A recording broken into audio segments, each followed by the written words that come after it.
ملګرو تیر ورځ افغانستان کې زموږ د هزاره ورونو یو ورور حسین بخش صفري د آزادو سیالۍ یوه لوبه وګټله چې دغه لوبې سیاسي اړخ واخیست. د اشرف غني نه یې نیولې تر عبدالله او ورته نور مشهورو سیاسي څیرو مبارکیانې ورکړې.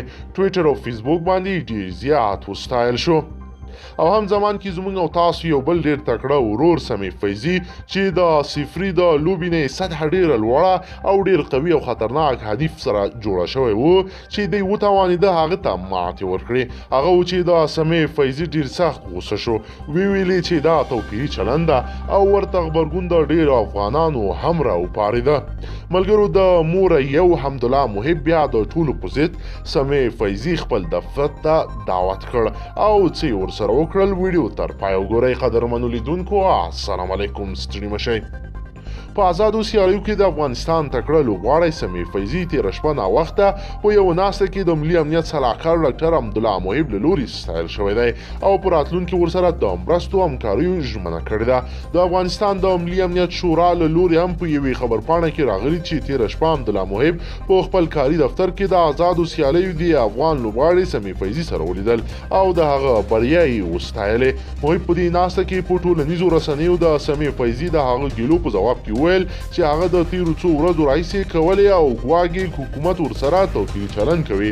خو محب ویل چې افغان ورزشکاران ورته یو شان ښکاري او همکاري ورسره یو شان کوي.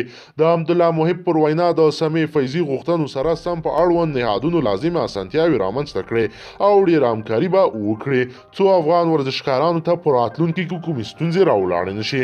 څو ورځې وړاندې کله چې بل افغان لوبغاړی حسین بخش صفري د آزادو سیالیو پر مهال خپل روسي سیال ته ماتې ورکړه، د افغانانو ترڅنګ د ولسمشر غني عبدالله او نورو سیاسي ډلو له لوري وستایل شو.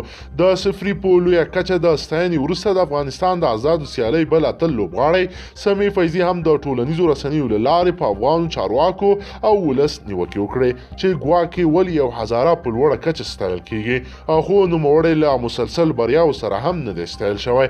سمیع فیضي هغه مهال ویلي و د هغه د تیرې لوبې سطحه ډیره لوړه وه چې به پکې نوموړي د روسي هغه خطرناک لوبغاړی مات کړی و چې تر اوسه د افغانستان نننه د دې سیالۍ په کولو کې کوم داسې لوبغاړی نه و چې خپل دې روسي سیالۍ ته ماتې ورکړي، خو نه چا وستایلو او نه هم لوبه په ژوندۍ بڼه خپره کړې ده. نوموړي د یوې پوښتنې په شکل لیکلي و چې افغان ولسمشر به په یوې بریا سره یو هزاره لوبغاړی وستایي او مبارکي ورکړه. خو کله چې سمیع فیضي بریاوې هېواد ته راوړې ولسمشر ولې چوپ و؟ نوموړی وایي آیا ستاینه او مبارکي راکول زما حق نه و؟ زموږ د معلوماتو له مخې عبدالسمیع فیضي د ګیلو وروسته د مشرانو جرګې هم پرېکړه کړې ده چې ډېر ژر به په تیرو بریاو سره وستایل شي او تقدیر یې کړي. د یادولو ده چې په دې وروستیو کې د افغانستان د آزادو سیالۍ ډېر لوبغاړي له ورته ستونزو سره مخ شوي دي.